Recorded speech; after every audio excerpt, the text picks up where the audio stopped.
Hello friends, स्वागत है आपका पीएमसी मध्य प्रदेश में।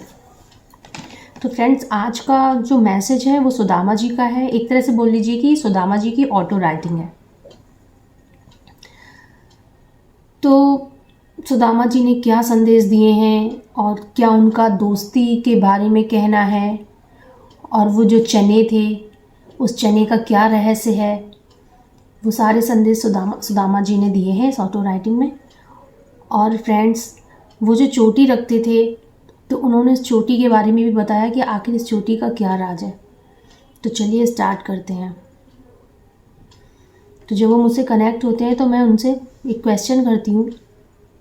मैं बोलती हूँ, आपने सारे बाल हटा दिए, बस आप एक चोटी रखते हैं।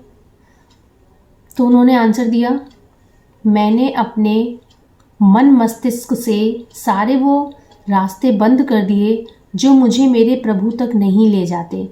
ये बाल चोटी ही है जो मुझे मेरे प्रभु तक ले जाती है। तो जब कोई मर जाता है तो बाल हटवाते हैं। देखिए, ये जो बाल चोटी है ना, इसका रहस्य क्या है। जब कोई मर जाता है तो बाल हटवाते हैं, तो बस चोटी ही छोड़ते हैं। वो इसलिए कि प्रभु की तरफ बस ये डोर जाती है। वो मेरे मित्र ही नहीं, मेरे प्रभु, मेरे आराध्य तक जाती है। फिर बोलते हैं, मित्रता में कोई चीज़ आड़े नहीं आती। अगर कोई चीज़ आड़े आ गई तो वो मित्रता नहीं है। देखिए, मित्रता को लेकर उन्होंने बहुत अच्छा मैसेज दिया है कि जैसे कभी हम लोग सोच लेते हैं कि कोई भी इंसान है, उससे हमारी बहुत अच्छी दोस्ती है, तो हम सोचते हैं एक तरह से हम लोग बेस्ट फ्रेंड हो गए।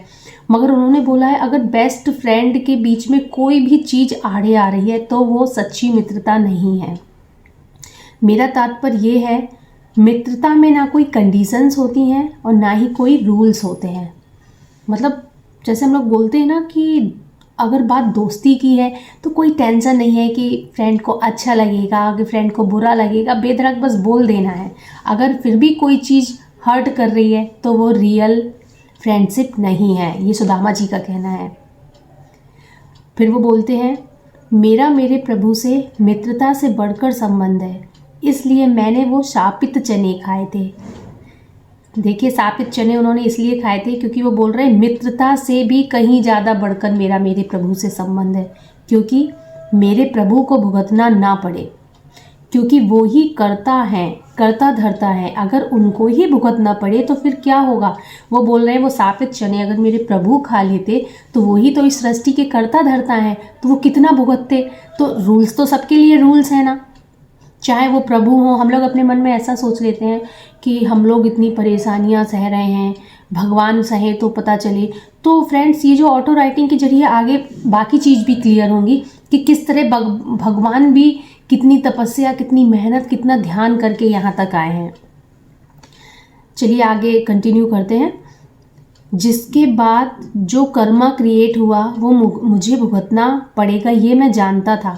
उन्होंने वो शापित चने खाए, प्रभु से छुपाए, और उनको ये बहुत अच्छे से पता था कि ये जो मैं चने छुपा के खा रहा हूँ ना, इसका भी कर्मा लगेगा। हालांकि उनकी इंटेंशन गलत नहीं थी, इंटेंशन उनकी वही थी कि ये शापित चने मेरे प्रभु ना खाएं, है ना। तो उन्होंने खा लिया, लेकिन जो छुप के खाया ना वो भी उनको कर्मा लगा और वो उनको भुगतना पड़ा, क्योंकि उनका काफ़ी जो उनकी लाइफ रही है वो गरीबी में निकली है। फिर वो बोलते हैं, मेरी इंटेंशन गलत नहीं थी लेकिन फिर भी मुझे कर्मा लगा, लेकिन कर्म भुगतने के बाद जो रिजल्ट मिला वो बहुत अच्छा था। मैंने पूछा वो क्या मिला, तो उन्होंने कहा, मेरे प्रभु मिल गए मुझे, इसलिए मित्रता को बगल में रख मैं प्रभु से मिलन का जो रास्ता था मैं उस पर चला। किसी को अपने द्वारा कष्ट नहीं मिलना चाहिए, चाहे अपना ही कर्म क्रिएट हो जाए। अब देखिए, वो जो शापित चने थे ना, तो उनको पता था ये शापित हैं, ये मैं मेरे प्रभु को, मेरे मित्र को नहीं दे सकता। इसके बाद उनको ये भी पता था चोरी से खा रहा हूँ, कर्मा क्रिएट होगा। लेकिन यहाँ पर जो उन्होंने एक मैसेज दिया है ना कि अपने द्वारा किसी दूसरे को कष्ट नहीं पहुँचना चाहिए, चाहे अपना कर्मा ही क्रिएट क्यों ना हो जाए। तो फ्रेंड्स, हम लोग क्या दूसरे के बारे में कभी इतना सोचते हैं? कभी नहीं सोचते। आगे वो बोलते हैं, आपका मित्र क्या कर रहा है, क्या नहीं कर रहा है, ईश्वर पर छोड़ दो और जज मत करो।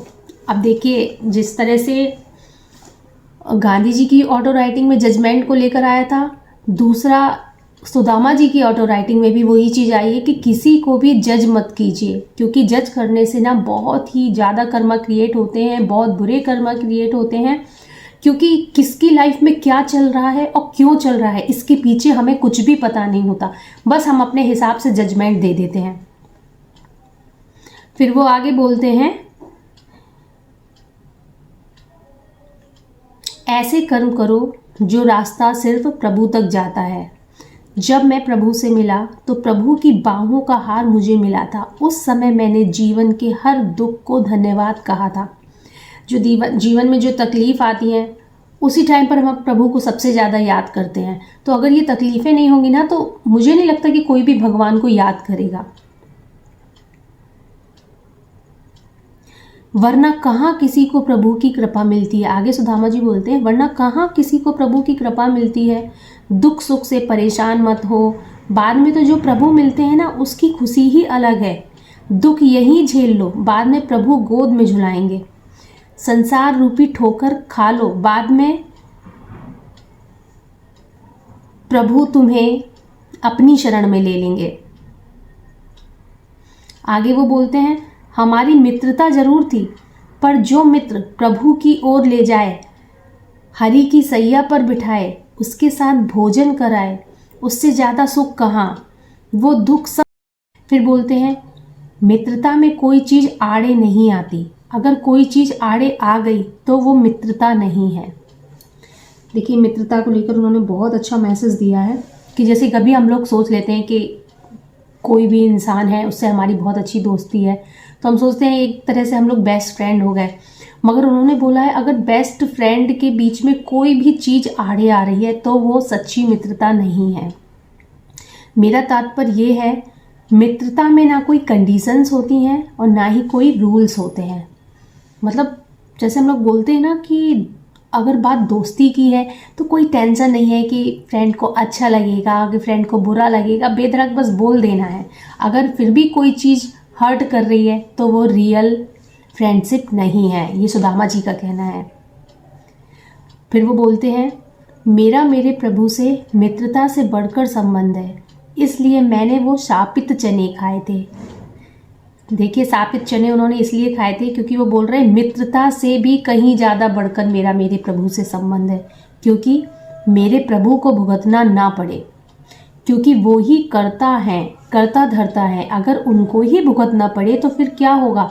वो बोल रहे हैं, वो शापित चने अगर मेरे प्रभु खा लेते तो वही तो इस सृष्टि के करता धरता है, तो वो कितना भुगतते। तो रूल्स तो सबके लिए रूल्स है ना, चाहे वो प्रभु हो। हम लोग अपने मन में ऐसा सोच लेते हैं कि हम लोग इतनी परेशानियां सह रहे हैं, भगवान सहे तो पता चले। तो फ्रेंड्स, ये जो ऑटो राइटिंग के जरिए आगे बाकी चीज़ भी क्लियर होंगी कि किस तरह भगवान भी कितनी तपस्या, कितनी मेहनत, कितना ध्यान करके यहाँ तक आए हैं। चलिए आगे कंटिन्यू करते हैं। जिसके बाद जो कर्मा क्रिएट हुआ वो मुझे भुगतना पड़ेगा, ये मैं जानता था।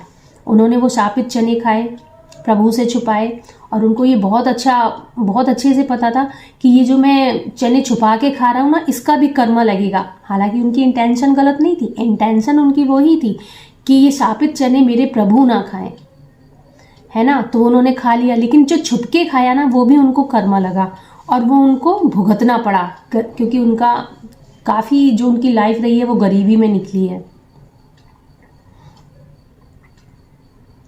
फिर वो बोलते हैं, मेरी इंटेंशन गलत नहीं थी, लेकिन फिर भी मुझे कर्मा लगा। लेकिन कर्म भुगतने के बाद जो रिजल्ट मिला वो बहुत अच्छा था। मैंने पूछा, वो क्या मिला? तो उन्होंने कहा, मेरे प्रभु मिल गए मुझे, इसलिए मित्रता को बगल में रख मैं प्रभु से मिलन का जो रास्ता था मैं उस पर चला। किसी को अपने द्वारा कष्ट नहीं मिलना चाहिए, चाहे अपना ही कर्म क्रिएट हो जाए। अब देखिए, वो जो शापित चने थे ना, तो उनको पता था ये शापित हैं, ये मैं मेरे प्रभु को, मेरे मित्र को नहीं दे सकता। इसके बाद उनको ये भी पता था चोरी से खा रहा हूँ, कर्मा क्रिएट होगा। लेकिन यहाँ पर जो उन्होंने एक मैसेज दिया है ना, कि अपने द्वारा किसी दूसरे को कष्ट नहीं पहुंचना चाहिए, चाहे अपना कर्मा ही क्रिएट क्यों ना हो जाए। तो फ्रेंड्स, हम लोग क्या दूसरे के बारे में कभी इतना सोचते हैं? कभी नहीं सोचते। आगे वो बोलते हैं, आपका मित्र क्या कर रहा है, क्या नहीं कर रहा है, ईश्वर पर छोड़ दो और जज मत करो। अब देखिए, जिस तरह से गांधी जी की ऑटो राइटिंग में जजमेंट को लेकर आया था, दूसरा सुदामा जी की ऑटो राइटिंग में भी वही चीज़ आई है कि किसी को भी जज मत कीजिए, क्योंकि जज करने से ना बहुत ही ज़्यादा कर्मा क्रिएट होते हैं, बहुत बुरे कर्मा क्रिएट होते हैं। क्योंकि किसकी लाइफ में क्या चल रहा है और क्यों चल रहा है, इसके पीछे हमें कुछ भी पता नहीं होता, बस हम अपने हिसाब से जजमेंट दे देते हैं। फिर वो आगे बोलते हैं, ऐसे कर्म करो जो रास्ता सिर्फ प्रभु तक जाता है। जब मैं प्रभु से मिला तो प्रभु की बाहों का हार मुझे मिला था। उस समय मैंने जीवन के हर दुख को धन्यवाद कहा था। जो जीवन में जो तकलीफ आती हैं, उसी टाइम पर हम प्रभु को सबसे ज़्यादा याद करते हैं। तो अगर ये तकलीफ़ें नहीं होंगी ना, तो मुझे नहीं लगता कि कोई भी भगवान को याद करेगा। वरना कहाँ किसी को प्रभु की कृपा मिलती है। आगे सुदामा जी बोलते हैं, वरना कहाँ किसी को प्रभु की कृपा मिलती है। दुख सुख से परेशान मत हो, बाद में तो जो प्रभु मिलते हैं ना, उसकी खुशी ही अलग है। दुख यहीं झेल लो, बाद में प्रभु गोद में झुलाएंगे। संसार रूपी ठोकर खा लो, बाद में प्रभु तुम्हें अपनी शरण में ले लेंगे। आगे वो बोलते हैं, हमारी मित्रता जरूर थी, पर जो मित्र प्रभु की ओर ले जाए, हरि की सैया पर बिठाए, उसके साथ भोजन कराए, उससे ज़्यादा सुख कहाँ। वो दुख सब भूल जाता है। एक बार प्रभु की शरण में पहुंच जाएं, फिर वो प्रभु उसे अपनी ही शरण में रखते हैं। तो फ्रेंड्स, अगर आप लोगों ने ध्यान से सुना होगा तो बहुत, जिनकी स्पिरिचुअल जर्नी चल रही होगी, उनको बहुत सारे आंसर्स मिले होंगे, क्योंकि इसमें एक मेरा भी आंसर छुपा हुआ था। जिस तरह से जर्नी में मैं यहाँ तक पहुँची, इसके बाद भी लाइफ में अप एंड डाउन्स चल रहे हैं। तो मैं कभी सोचती कि ये इस तरह से तकलीफ़ उठाना, परेशानियाँ झेलना, तो इससे मान लीजिए हमें क्या मिल रहा है, और आगे बाद में मरने के बाद हमें क्या मिलेगा। तो यहाँ पर वही चीज़ देखिए उन्होंने क्लियर की है कि ये संसार के दुख सुख भोग लीजिए, बाद में प्रभु स्वयं अपनी गोद में बिठाएंगे। और जब प्रभु एक बार अपनी शरण में ले लेते हैं ना, तो वो कभी फिर अपने बच्चे का हाथ नहीं छोड़ते हैं। वो सुख ही अलग होता है। और देखिए सुदामा जी ने किस तरह से कहा कि जब उन्हें प्रभु की शरण मिली, प्रभु की बाहों का हार मिला, तो उन्होंने उन सारे दुखों को धन्यवाद कहा। तो फ्रेंड्स, ये जो ऑटो राइटिंग है ना, इसे बहुत अच्छे से ध्यान से सुनिएगा, और जिनकी भी स्पिरिचुअल जर्नी चल रही है उनकी बहुत सारे आंसर मिलेंगे इसमें। और हमेशा की तरह ध्यान करते रहिए, भगवान की शरण में रहिए, प्रभु श्री राम की शरण में अपने आप को छोड़ दीजिए, फिर देखिए जीवन कितना अच्छे से चलता है। जय Shri Ram. Thank you so much.